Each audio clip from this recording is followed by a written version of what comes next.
Hey, Shrek, I've heard of everyone at my J&J factory is going to be hired on contracts now because they have people quitting too fast.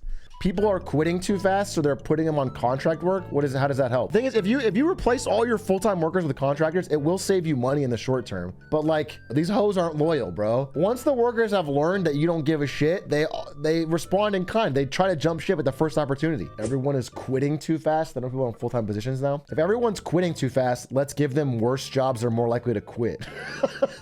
If everyone keeps quitting our shitty work environment, let's pay them less and give them fewer benefits. The cost cutting is horrific. Yeah, they're just buying them all up and cutting the costs. Why is everything happening now, or has it always been like this? I mean, private equity's always been shitty. I wouldn't even say it's necessarily all happening now, but it is getting more financialized. The reason it's happened over the past, let's say 10 years more specifically, is because the money has been so cheap to borrow. That is a unique thing of our lives, especially your lives. If you're younger than me, you have lived through the 20 years of like every year interest rates got lower. It was easier to borrow money. Let me give you an example. Can I use a pirate software paint here for a second? You got a lemonade stand, okay? And it's terrible. You charge 50 bucks for lemonade. Almost nobody buys it. Your lemonade doesn't even taste good, okay? You start this business with a loan. Now, in normal times, you get a loan from a bank and you got to pay them back interest on that loan. In normal times, the interest might be pretty high. So let's say you get a $5,000 loan to start your business and you got to pay fucking 500 bucks a year. That's normal. But we've been in an environment for the past 15, 20 years where the cost of borrowing has gotten cheaper and cheaper and cheaper and cheaper. So imagine you could take $5,000 to the bank and it only costs you 10 bucks. You got to pay this back eventually, but you can just keep stalling and paying just the minimum, just the interest payments. So really, all you have to do to keep this business alive is make enough to make these payments. So you borrow 5K, you fucking set up your shitty business, you buy lemons overpriced, you make a shitty business, but you can constantly make enough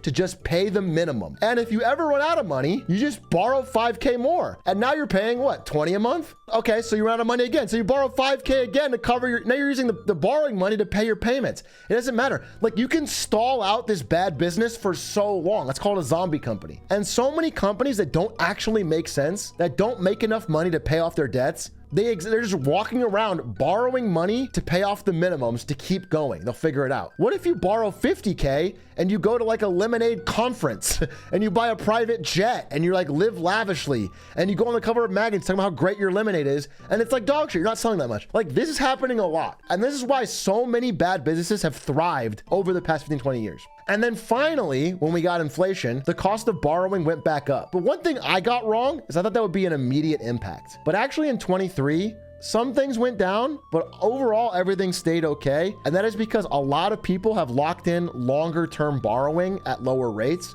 It hasn't kicked in yet. Would the banks be able to go after everybody that did this when it hits? No. Everything they're doing is normal and legal. They're just borrowing money to make a business that can't afford to pay it all back. You know, it's like if you have a minimum wage job and you get a credit card and take out a $100,000 loan on it, you just spend money. You can maybe make your minimum payment. You know what I'm saying? If you take all your money, you can just keep making the minimum every month, but you can never pay back your loan. You don't have enough money. So I could just borrow money and be rich. People did this all the time. People all over the country started businesses, borrowed money, lived rich and beyond their means, and when the money ran out, they just borrowed more. This is like very normal. This is like what's been going on. We've been in such a weird environment, a bubbly environment. Or let's say, for example, imagine there's a thing called a house, and houses for 30 years remained, you know, adjusted for inflation, roughly the same price. They were like a normal price to income ratio for your area. Houses cost some multiple, 2, 3x, what a person made a year. So like, they're affordable. Houses were relatively affordable for 30 years, okay? And then when it becomes cheap to borrow money, this house that cost 150K, now I can afford it and you can afford it because we can both borrow money. So I'm gonna borrow 175K because it's cheap to borrow and I'm gonna outbid you. Well, now I get the house. Well, now you're pissed and you go to the bank and you're like, well, money's cheap to borrow, right? I'll borrow 180K. And then now you get the house. And then people do this back and forth because money is cheap to borrow. And every year money got cheaper to borrow. And it pumps the price of housing, stocks, and all assets because everyone can just borrow to keep outbidding each other. So we've had years and years and years and years and years of like this debt-fueled speculative bubble in everything. now that interest rates, again, the cost of borrowing money is finally expensive again. Now that you finally have to have big payments when you borrow this money, it's causing stress in all aspects of the economy. But everybody, as I've realized, is just holding tight and praying they go back down. That's what they're doing. If they stay higher much longer, we're gonna have a real problem. What is the argument for people that think you're a doomer? What's funny is like until 2021, I was like the most perma tech bull in the world. Like I am a guy who still to this day is long only most of my money in Nvidia and Amazon. I'm not like, I think the more I understand how this stuff actually works and the more I learn about it, it's like very shaky ground. Everything's on very shaky ground. It doesn't feel like a clean, efficiency growing economy. It feels like a very financialized, bubbly house of cards.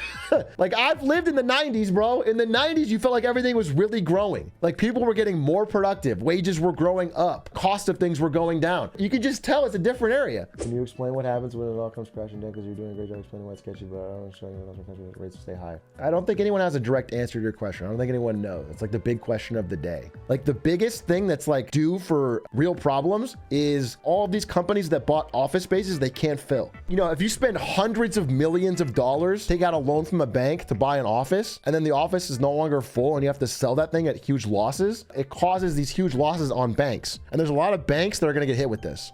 Why does the bank keep giving out the money if they know they won't get it back? Is it just because there isn't their money so they don't give a shit? The bank does think they'll get it back at the time they loan it. But also, yes, it's what you might call moral hazard, which is that the bank knows if they loan to one person who can't pay it back, that's their problem. That sucks. If they loan to 100 million people that can't pay it back, they'll get bailed out. We've sort of conditioned banks that if they make small bad bets, it's their fault. But if they make really big, consistent, gigantic bad bets over years that infect all aspects of the economy, well, then their executives will get rich. Everything will be okay for them. And then if they fail, it'll be such a spectacular failure that the government has to step in and bail them out because everyone will panic. You know, Silicon Valley Bank made bad bets themselves. And then when they failed, there was such a public, outrage that people might lose their deposits. The government stepped in and backstopped it. That's one of my big concerns about the Discovery Capital One merger. One of the not discussed things is that credit card defaults are rising. People are not paying back their credit card bills. And so making an even bigger credit card company right as that's happening is like a perfect way to get big enough that the government has to help you out when things go wrong. It's interesting. Can you explain why companies need people in offices? They have to pay off the building either way, right? It's usually not like Google owning the Google building. It's more like some bank or some real estate company owns a big office building and then rents out the floors to different companies. It might be like 6 floors for one company, 3 floors for another. This is the office building. So Atrioc Real Estate, I take out a $500 million loan from the bank and I buy this office building. And then I go around to local companies and I say, hey, Quack Industries, do you want to rent this floor? And I rent it out. But then COVID happens, everyone starts working from home. Quack stops renewing. He no longer wants my floor because he doesn't have enough employees to fill it. So he stops paying me. Well, I still have to pay a mortgage, on this 500 million loan I took. I have to pay money every month. So now I'm freaking out because I used to get that money from my tenants here, but now I can't afford this. So what I do is I go to the bank and I say, hey, I can't afford to pay you back. Here's the building. And I give them the keys. But then the bank's like, well, what the fuck do we do with this? We have to sell it. So they fire sell the building for like way less, for 150 million instead of 500 million. And then because that sold, it drags down the price of all the other office buildings around it and they have the same problem. Why do the companies care if the person they rent from is going bankrupt? They don't at all. Again, nobody cares or should care. The fact is it's happening so often and there's so many of them that it's going to cause problems with banks. And when there's problems with banks, then it's like a larger financial crisis. Like that's the problem. Otherwise, we shouldn't give a shit. If some rich asshole buys an office and it's not worth as much as he paid for it, I don't care. We shouldn't care. There's none of your problem. It's just something worth knowing because this is what's happening. Then why do I need to go back to the office? Why am I coming against just earning? The reason companies want you to go back to the office is not because to help out their landlord. It's usually because they think it gives them more control over their employees. There's middle management that loves the feeling of being in office, what they've always known. They're worried about you taking a second job and like sneaking it on them. Some of them like the company culture. That's why. I mean, it's like a return to normalcy they're trying to get back to. They're not trying to make their landlord more money. It also could be like some companies are doing return to office as a stealth layoff method, which is like, hey, we need to cut headcount, but we don't want to say we're doing layoffs. So we're going to do mandatory return to office. Whoever doesn't return is leaving, is quitting. And then we can get them out of the office without having to pay severance. That's like one way they're doing it.